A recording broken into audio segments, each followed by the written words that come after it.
What's up, y'all? It's everybody's favorite Unk.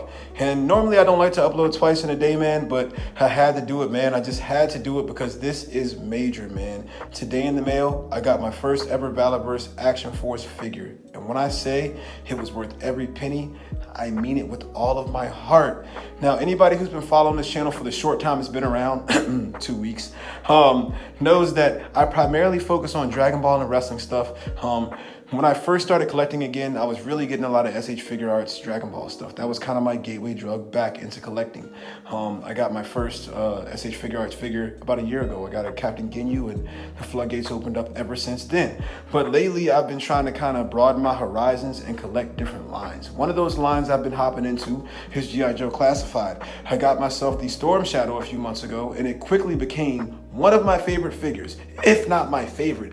And dude, when I tell you I have no previous knowledge of Storm Shadow, no nostalgia bone, no nothing, never seen an episode of G.I. Joe in my life, never read a comic, nothing like that. But this thing was so fun to play with and just dynamically pose around the house. I fell in love with the Storm Shadow, man. So I ended up getting a custom female ninja that somebody had put together on Mercari.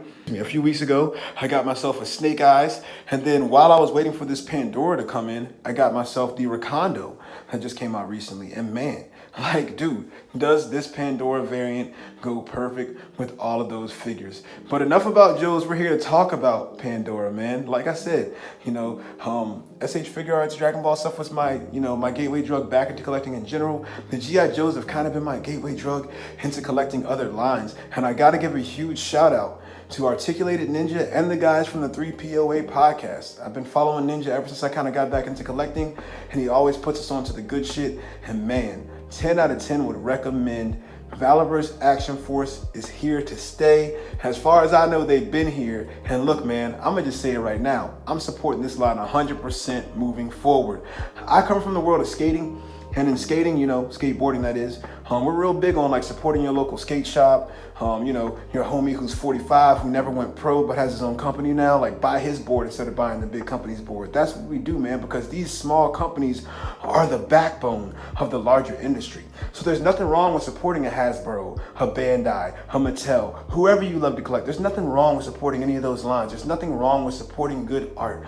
But just know that if you truly want this industry to flourish, you have to support the little guy. So I know for me, I'm going to be supporting Valaverse Action Force for years and years to come. But with that being said, man, this figure is amazing.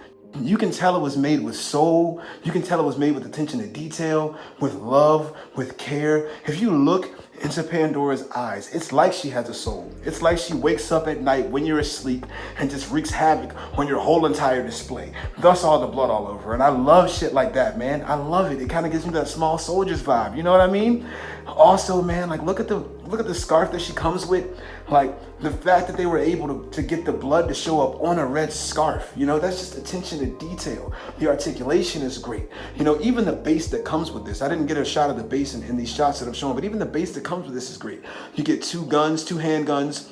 You get an axe, you get the bloody knife. She can sheath the knife behind her. The vest is removable. You get some type of submachine gun, I think that is. I'm not good with guns, so forgive me on that one.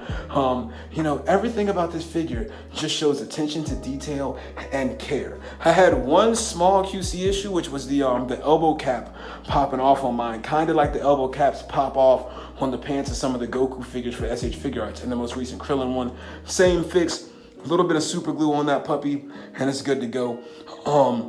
But yeah, man, like I said, 10 out of 10 would recommend, man. I'm definitely thinking about copying more. I definitely want to get that green and black female trooper. And I think I want to get the Kill Switch, I think that's her name, the black chick as well, because I need some companions for old Pandora here to just wreak havoc on my displays while I'm sleeping, man. Honestly.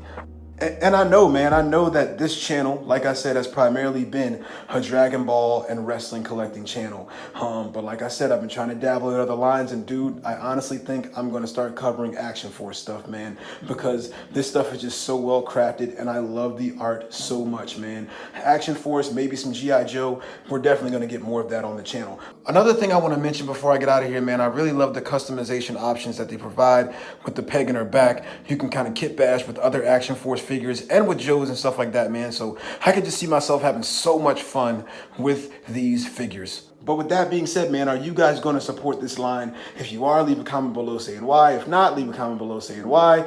I've got the new review of the WWE Elite Ultimate Dingo Warrior up on the channel as well. Still doing hunts, man. Got another one coming this weekend. The next episode of the Permanent Marks podcast is going to be coming this weekend as well. Fresh off the heels of the Royal Rumble. So do what I always tell you to do, man. Like, comment, and subscribe. And until next time, peace.